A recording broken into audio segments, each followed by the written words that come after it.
Hi, I'm Jay. I'm from the Philippines. I would like to believe that this presentation is a synthesis of everything that I've worked on or about for the past year or for the past 2 years. It's a reflection of the things that I have learned and a reflection of the things that I have to work on in the future. So I would say that this is like it's a culmination of my experience here with the global studies in education, and it's nice that it's very timely. I'm about to leave, and we're closing this semester too, or like we're opening the summer session too. So my presentation, not a paper. I don't want to call it a paper. That's too much. So problematizing citizenship in theory and practice. I look at overlaps and contradictions of citizenship strategies in educational reform in the Philippines. So if you've been with the speaker series, I have presented a bit about the Philippines. So I'm just going to recall the social context where my presentation is revolving. So we have a more than 100 million population in the Philippines. We have I would say, fast-growing economy in the Philippines. We're the second fastest-growing economy in Asia, next to China. Unfortunately, we have almost 1/5 of our population living in poverty. We have 7.3 unemployment rate. It's not really that bad, and then we have 110 ethno-linguistic groups in the Philippines. So we have, in fact, there's this study that says it's 114 ethno-linguistic groups. So we are a very diverse nation in terms of course, culture, as well as in terms of history. We have this, the influence of the Spanish. For 333 years, we have been under American colonization for 40 plus years and Japanese occupation for 3 years. Also, in terms of access to education, 1 in every 6 kids in the Philippines is not in school. Oh, okay, I'm sorry. And then, out of 10 children in the Philippines, 7 will only complete elementary schooling. So I'm just trying to give you a picture of educational access in the Philippines. And then out of these 7 children who would be schooled for elementary education, only 4 will be able to complete secondary school. And out of the 4 high school graduates in the Philippines, only 1 will be able to earn a university degree. So you see this gap in terms of educational achievement or attainment in the Philippines.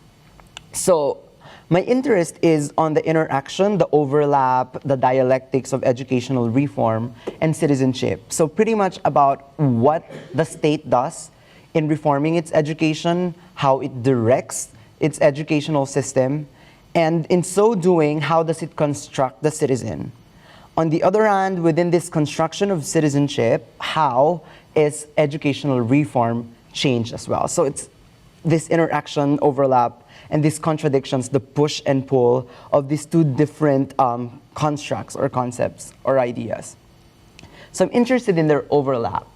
One, primarily because the educational system determines Filipino citizens. Not only because, and by citizenship, I do not mean only legal citizenship, which I'll be clarifying further when I move on, but also because citizenship also changes educational reform. Because the way we understand citizenship is also reified in the way we structure our educational system.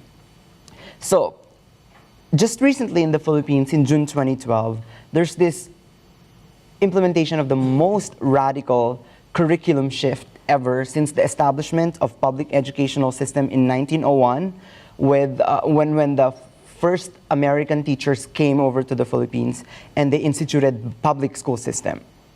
So since then, we were a K-10 educational system, meaning we have 6 years of elementary school and then 4 years of secondary school.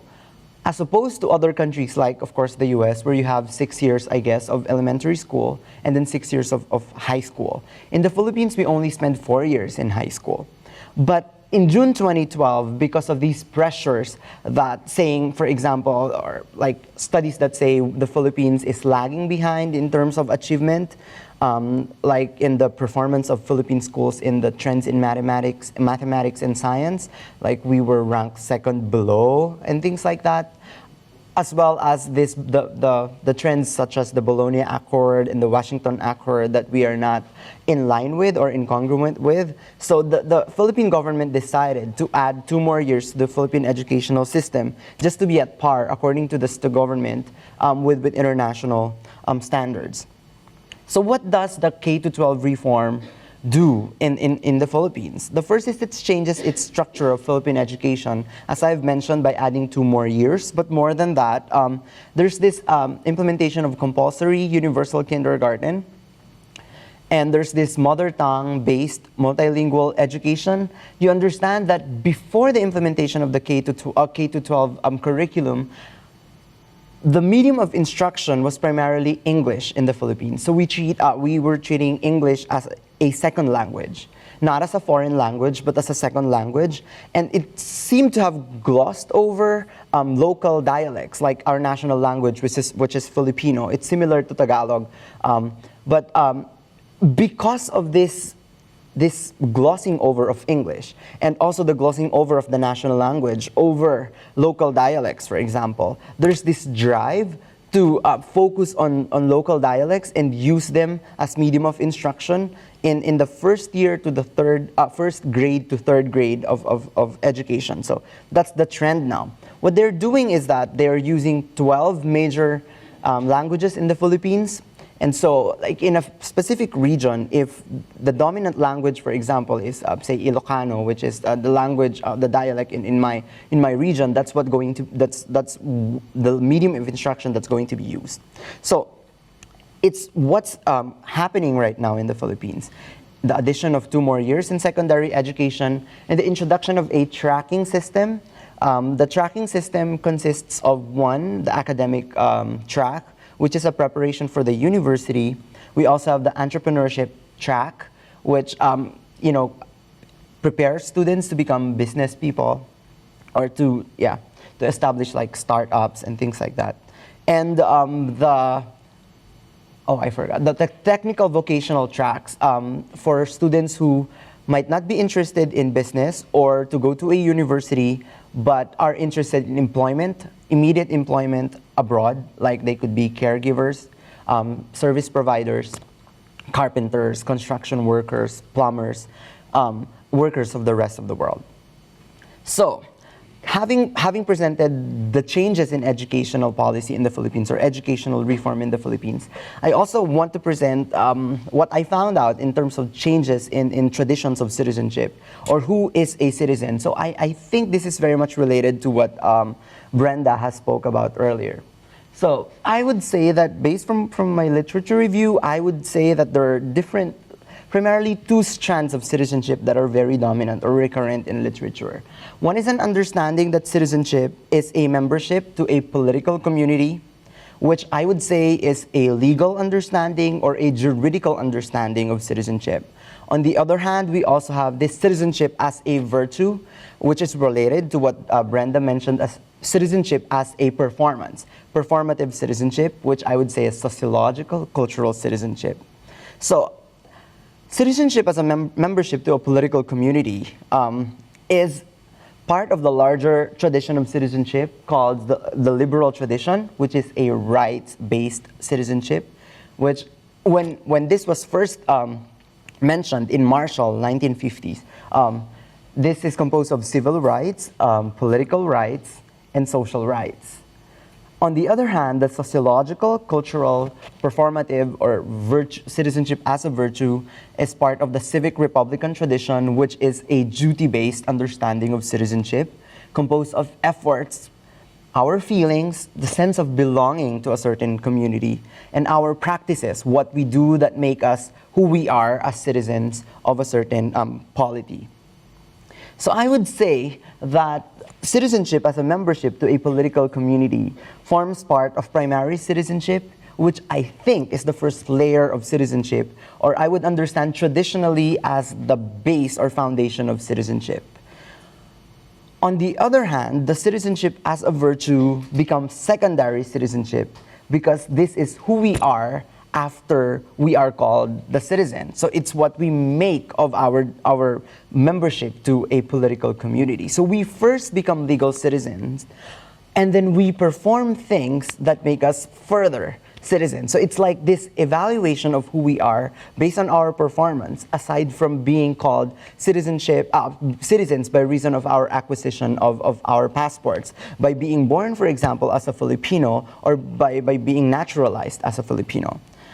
However, I do not say that primary citizenship alone determines secondary citizenship.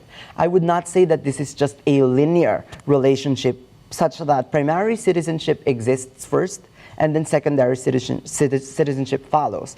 Because I realize, and based on the trends right now, I would say that to some extent, secondary citizenship in some contexts becomes primary citizenship, and then primary citizenship, on the other hand, assumes a secondary role. And this is so because of migration, such that, for example, we are granted legal citizenship in our host countries by reason of how good we are, by reason of our performance of specific duties, by performing specific actions that are valuable in our host countries, for example. So it's like being granted citizenship easily because you are a skilled worker, as opposed to being granted citizenship for quite a long time because the only thing that you could contribute to the host country is just household or domestic work. So there's this difference already by reason of our efforts and our exertions that make us a citizen in our host countries within this context of globalization and migration. So, I am reflecting on the overlap between the tradition of civic republican citizenship, the assumption that we are citizens based on what we do, and how it overlaps with the liberal tradition, the assumption that everyone is a citizen because they are born a Filipino, for example, or because they are naturalized, because they have Filipino blood in them, or because they have Filipino passport. So I look at how they interact or this overlap. For example, within the K12 Reform, the liberal tradition of citizenship is manifested by the application of access to the K12 curriculum as a basic right, as enshrined in the educational policy documents, and the assumption that by reason of giving equal rights to them, there's also this equal chances to success. And this is very recurrent in the K-12 policy documents, like the mentioning of the president's soundbite saying that the K-12 assures equal chances to success, and it's very recurrent in policy documents. So it assumes that education as a right is equally applied to all. And in relation to civic republican citizenship, I would say that by reason of applying education as a right to everyone, there's also this consequential expectation that people are going to perform in the same way. Which means that because we have the same curriculum to everyone, regardless of whether we are a diverse nation, that people will be performing equally or at equal rate or at the same rate. So there's this assumption, for example, that the Filipino citizen in the K-12 curriculum is a person who has 21st century skills, someone who's good in media and information skills, someone who has communication skills, someone who has soft skills. But not everyone can do that. So how are we going to negotiate that? So I would say that this forms part of a common citizenship strategy, this strategy of citizenship that assumes that everyone is the same. Everyone's not different. So there's this blanket application of citizenship by providing rights. So everyone would have rights, and we assume that everyone is the same. On the other hand, there is this idea of citizenship that's differentiated. So differentiated citizenship, and this call for an understanding that not everyone is the same, that we are all diverse.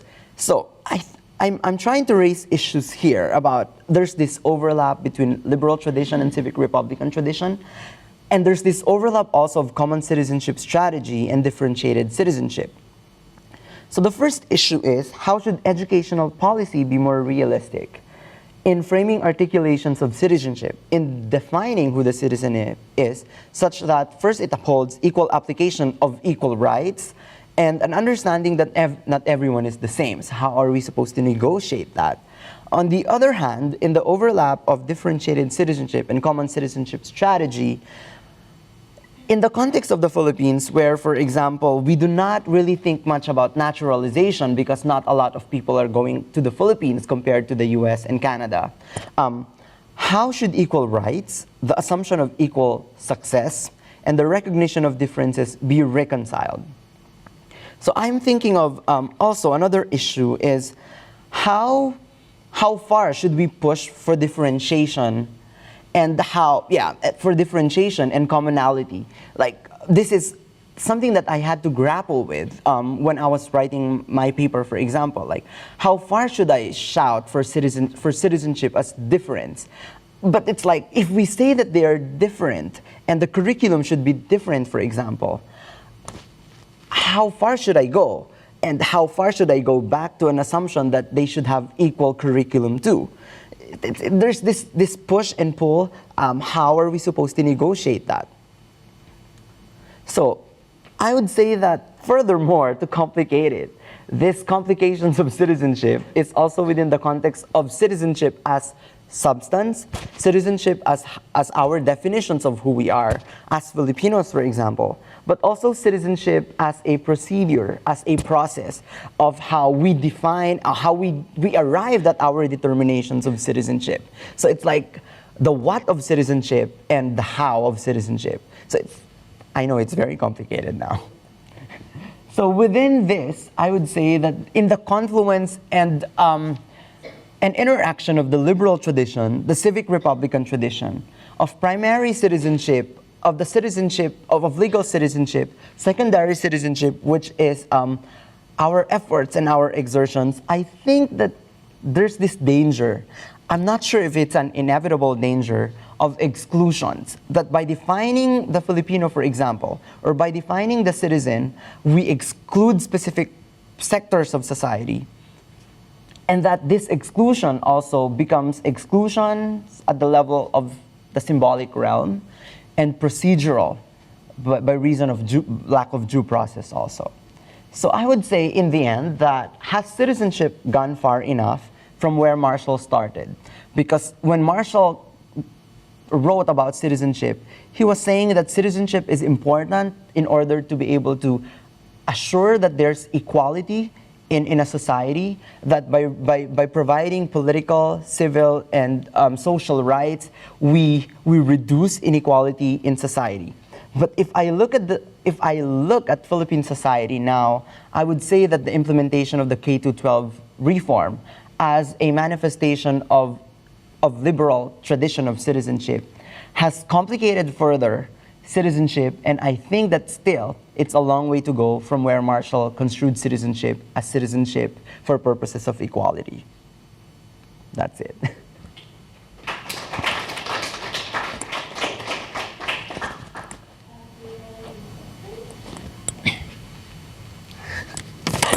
I guess I have one more very quick question. Okay. If you could talk a little bit more about how the changing from a 10-year public education system to 12-year, how does that actually affect the change of the citizenship that you were talking about? Okay. It's because of the by structurally changing the curriculum, there's also this discursive change of definition of the curriculum. So there's this new, which I forgot to mention, there's this idea of the new Filipino and the old Filipino. Like in the old curriculum, the Filipino was just defined as God-fearing, nation, pro-nation, pro-God, pro-nature, and things like that. But what is now articulated in the new curriculum is the insufficiency of this definition of the Filipino, that the Filipino should not just be God-fearing. It's not enough that we fear God. It's not enough that we love the nation. It's not, these are not enough. They explicitly mention this. And they say that to be a Filipino is to be able to be a global Filipino and a local Filipino, and there's this overarching dominance or pervasiveness of this idea of Filipino as a 21st century citizen, the acquisition of these 21st century skills. So it's like it goes on top of this pro-God, pro-nation, nature-caring, nature-loving Filipino citizen, which is insufficient. So there's this obsolescence of this kind of Filipino now. Yeah. I was just really interested in this whole topic of citizenship education. Why do you think that they started at the K12 level or focused in on education reform at this level, at those points instead of looking at post-high school education? Just curious as to what do you think, why did they start at, really at a younger population with this reform and really eventually affecting the ideas of citizenship? Okay. I would say that they do not explicitly say that they're constructing the Filipino citizen in this curriculum. But my understanding is that along with these changes in the curriculum also comes these changes of understanding the Filipino citizen. So it's like there's this idea of citizenship as a state project, something like that. Yeah. Yes. What is the role of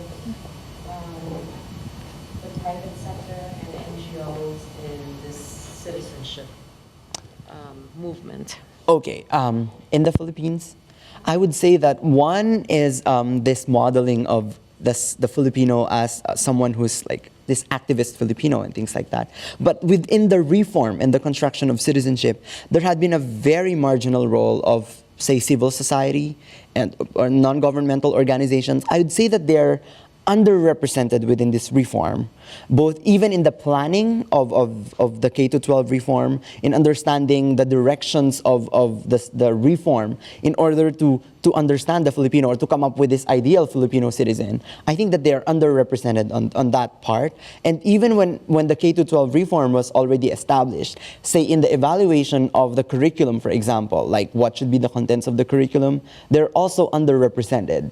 In fact, like they were promised to be represented, but along the way, they were sort of like sidetracked. So I would say that they are underrepresented.